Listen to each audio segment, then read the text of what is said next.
Joseph, thanks so much for coming on the show. Um, it's a treat to have you on here. Well, to talk with you again.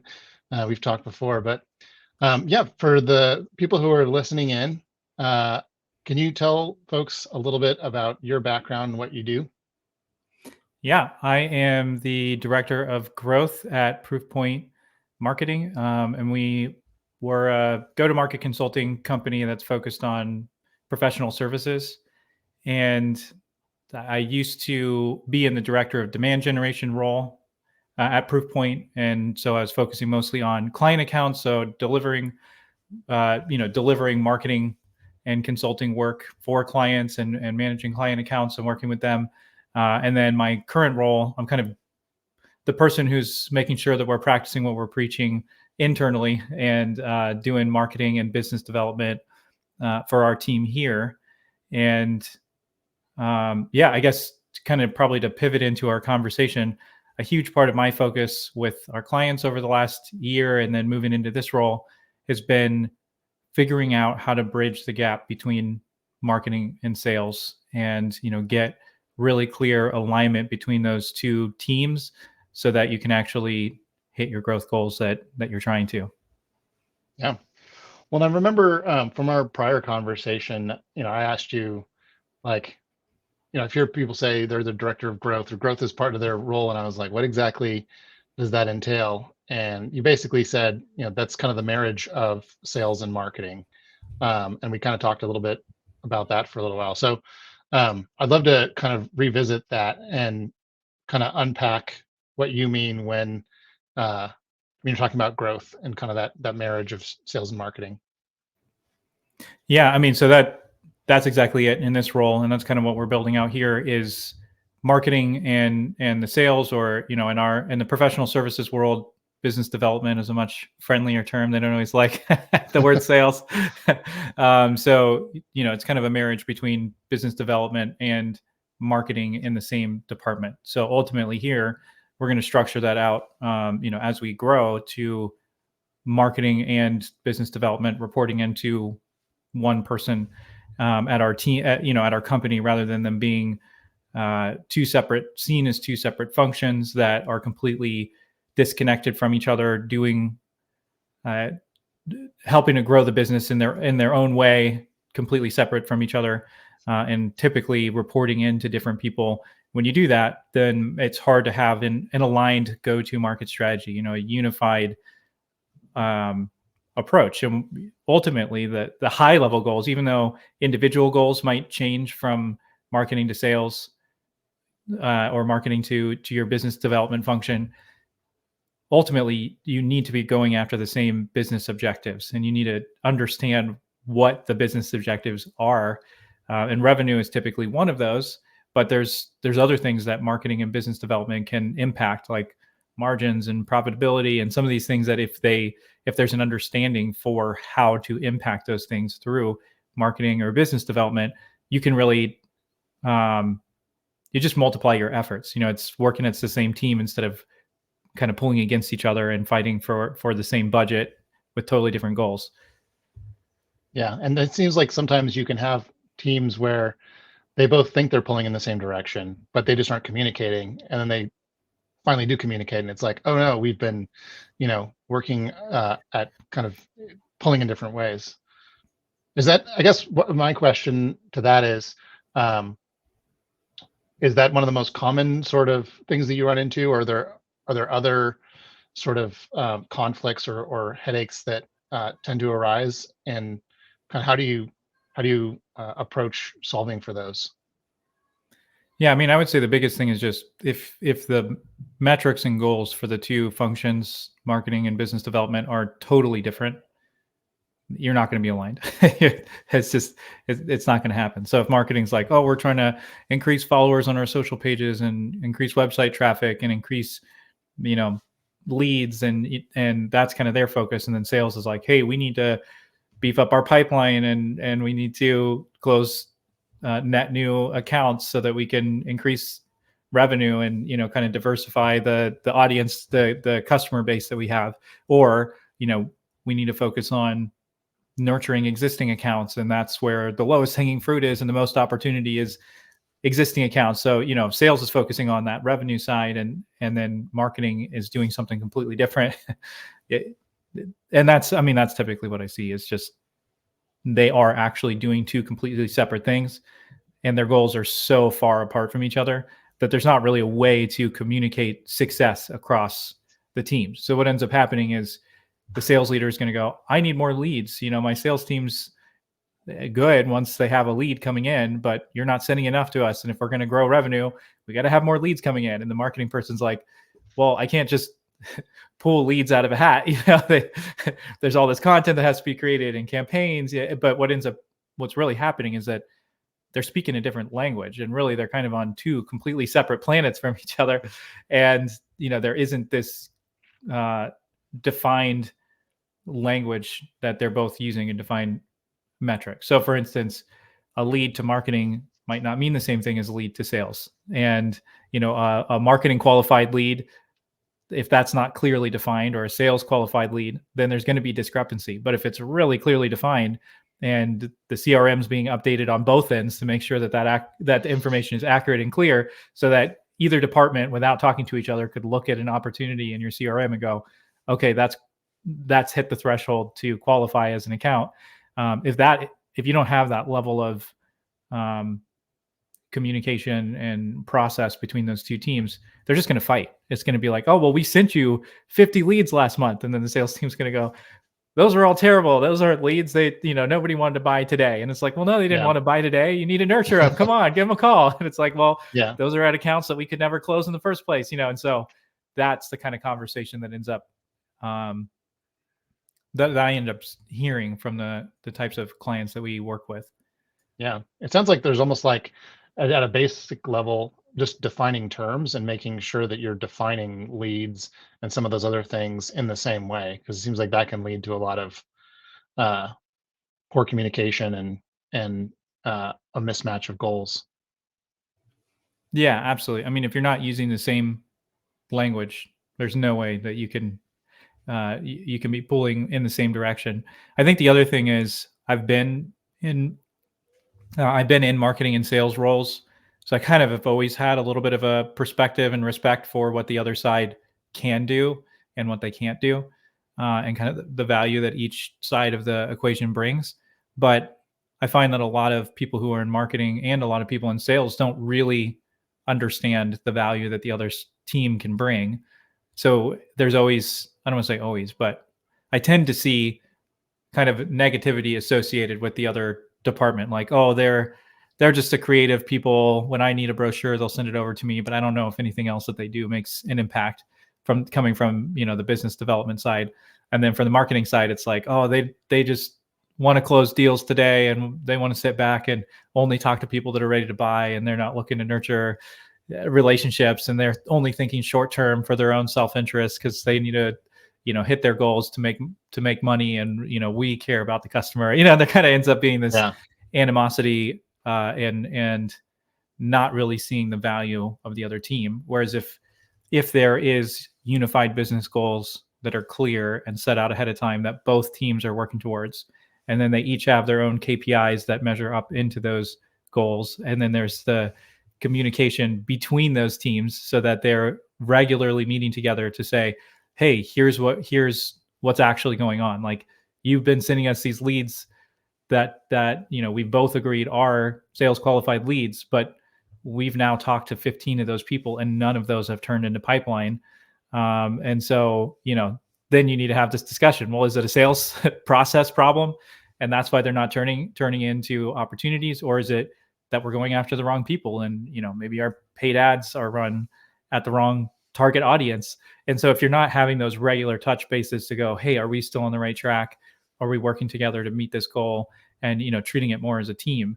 And then the flip side of that is the best marketing content that I've seen in more technical spaces, especially professional services, where your people are your product. You're not selling software, you're not selling a physical product, or if you are selling a physical product, it takes a high level of technical consulting and a really smart team to be able to actually deploy the product. If that's the case, when the sales team is involved in creating content, it helps them start conversations with the right people and people that they would have had a really hard time just straight cold calling to get in front of. But if the marketing team isn't equipped to empower the sales team to create content, and they're not casting a vision for how that's going to help the sales team meet their goals and objectives, then sales is going to go, I don't have time to do your job. I've got my own job to do. I'm struggling to keep up with updating the CRM and all this admin stuff, let alone go out and prospect. I don't have time to do marketing's job and create content. That's kind of the feeling, and understandably. So it's both sides of the coin have to understand the pressure that the other team is under, and then also understand the value of the personal win on both sides for working together. So, from the sales side, they need to have a vision for how working with the team, the marketing team, to create content is going to help them start conversations with the right people. But then on the other side of the coin, on the marketing side, they really need to understand that unless what they're doing is driving revenue, there's not going to be a company. And so it's like, if what you're doing isn't actually turning into pipeline and revenue for your sales team, then there's no way for you to tie that back to, actually achieving business outcomes. You're not going to get the budget you're looking for. You're not going to get a seat at the leadership table. You're not going to be taken seriously. And ultimately, marketing teams are much more, it's much easier to get rid of your marketing team than your sales team. You get rid of your marketing team and you might have long-term consequences. You get rid of your sales team and you don't have a business in like 3 months, Yeah. Well, and it seems to me like, the more they interconnect and dialogue and work with each other. Like one of the biggest things that I've seen is in the marketing world, it's like people keep on saying, well, you got to actually talk to your customers. You got to actually talk to your customers. And it's like, what better way to talk to your customers than be like in the room during a sales call, or, you know, better yet, like maybe have a stint doing sales just to really like understand that whole headspace. Um, so I think, just from a practical standpoint, a really direct way to get to know your customers and their, kind of how acute their pain is that they're feeling, all that sort of stuff. You can do that by really just connecting more with your sales team. Yeah, I guess if there's one takeaway from this episode, that's probably that's probably it. Because I think that doing exactly that, there's a ton of benefits to it. In my previous role, I was a product marketing manager, and I had one sales guy on my team, and I was the sole marketer for this particular very technical engineering software. And I sat on probably like 20 or 30 sales calls with the sales guy, and it was extremely helpful for him because I'm thinking like a marketer. So I was able to think through the things that he was losing people on in the conversation. And, I'd be looking for like, oh, are their eyes glazing over when he's talking about something specific? And so I was able to help him refine his pitch and refine the deck and refine the messaging. And it made him much better at closing deals. And then on the flip side, to your point, I then was getting direct from the customer exactly what they were looking for. And I was able to create marketing content that was extremely dialed in because I'm hearing the pain points that customers are saying directly. It wasn't indirect. I would say if you can't get on a sales call, at least be talking with people on your sales team regularly and asking them, hey, what are the pain points and problems that you're experiencing? I completely agree. The best messaging you're going to get is going to come directly from what customers say. It's not sitting in a back room and getting out a whiteboard and jotting down ideas that internal people think are good. It's always the words of the customer directly. That's the best kind of messaging you can create. Or even like, talking to the CEO who maybe used to do sales, in the early days of the company, but has since moved away from that, but they still have opinions about what the customers think. And it's like, well, the market may have shifted in, the 5-10 years since you were doing that. And, maybe instead of just getting kind of top down instructions on how to, communicate with the market, how about we talk with the salespeople who are doing it day in and day out? Yeah. That you kind of bring up another point. I don't know how far off track you want to get the sales and marketing alignment, but this really is an important piece. any kind of change that, like, if you want to bring alignment in a company, or you want to bring a marketing campaign or idea you think is going to work successfully, or you want to change something about the way you do business development to be more successful, it's as much or more about internal change management as it is about the idea or the campaign or process or whatever. Another way to say that is, it's a people problem first, and then it's a marketing problem or a business development problem or a messaging problem.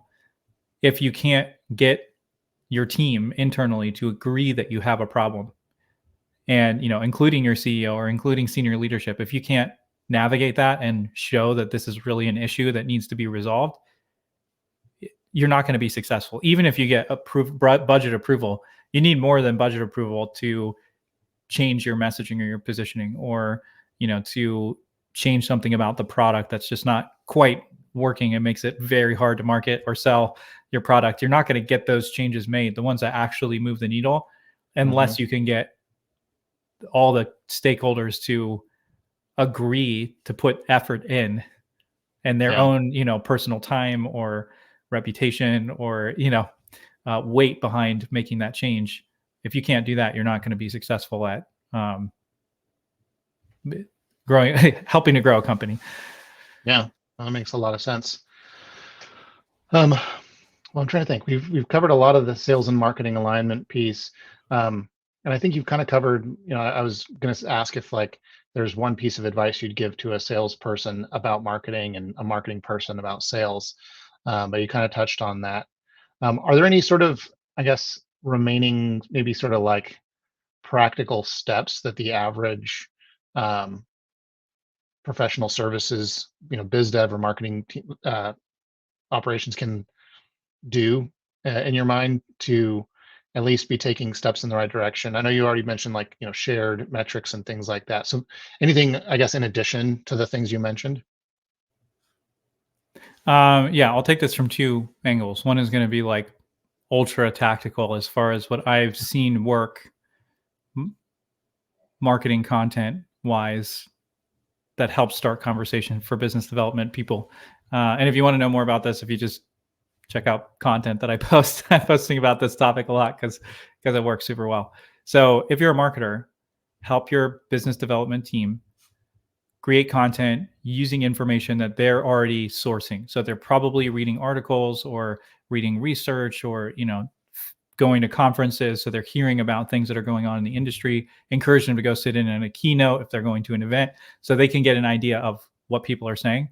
And then instead of creating content from scratch, or the marketing team trying to kind of take the bulk of the weight of creating that content, they can do either a screen share of an article, or just write a couple bullet points or shoot a quick video summarizing what somebody else is talking about in the industry or trending news, and then just giving their perspective on it. And you could do that in anything from like a 30-second to a minute video up to 10 minutes going through and making it complicated. But the point is, it's something that could be 30 minutes to an hour from a salesperson to create that content, versus them trying to sit down and write an article, and that just ends up being, it doesn't happen. And I've tried that route a bunch of times. It doesn't happen. And yeah, from the biz dev side, do this, do creating content with people that you want to build relationships with. If you do business development, reach out to people who are your prospects, people who are influential in the industry, authors in the industry, and just say, hey, you're super smart. I saw you talk about XYZ at this place. I'd love to have you on a LinkedIn Live to talk about it. And if you do that, you're going to start building relationships in the industry that you absolutely will not get through cold calling or cold outreach. So that's the ultra tactical advice. It works incredibly well, especially in professional service, both of those routes to create content, through relationships or curating content. As far as, if you're a marketer or you're in sales and or in the business development side, and you're going, okay, how do I start getting buy-in from people, executives, to make a change? Start asking about business goals and objectives, not just what they want you to do as an individual contributor, but what are the overarching business goals that they have. And start, when you go to pitch an idea, you need to frame it and how it's going to help meet those business objectives. So instead of going, oh, if we do this campaign, we're going to get 10,000 extra impressions to the website. Well, if that's not one of the primary objectives, and it's probably not for your senior leadership team, you're much less likely to have that get buy-in. As if you go, hey, look, if we can reach out to this specific audience that's on our target account list, we believe that this is going to help us close people in this target by 25%. And, that's our hypothesis. This is why I believe that that's true. And that's going to help us hit that business objective of, closing more of these top 25 accounts. Or, if you're phrasing it in that language around their specific goals, you're going to have so much more success getting buy-in from leadership. Yeah, that's awesome. Well, Joseph, thank you so much for all this. I feel like it's been like drinking from a fire hose. Can you talk a little bit more about your company? I mean, I know you do some stuff for agencies, but it's broader than that. You're working with professional services at large. So if people want to kind of dig in deeper with you personally, with the company, can you tell them kind of where they can find you? Yeah, I mean, if you want to find me personally, just look up Joseph Lewin on LinkedIn. You'll find me. I'm there all the time. 5 days a week, you'll find me there. And then as far as Proofpoint goes, our focus is really technical professional services. So, business consulting, IT consulting and implementation. Basically, if your people are your product and it requires expertise, we can help you identify who your ideal customers are and create messaging and, start to build out that sales and marketing or business development and marketing alignment. The most simple way that we do that is starting out through a workshop where we help your senior team identify where the growth problem is actually coming from, and then help you develop a plan for overcoming those gaps that you have in your growth function. Sweet. Well, thank you so much again. And if you liked what you heard, definitely check them out. Proofpoint Marketing. Is it proofpointmarketing.com? It's proofpoint.marketing. .marketing. Oh, perfect. Thank you. All right. Well, thanks again, Joseph, for coming on, and I'll see you around. Yeah, David, thanks for having me.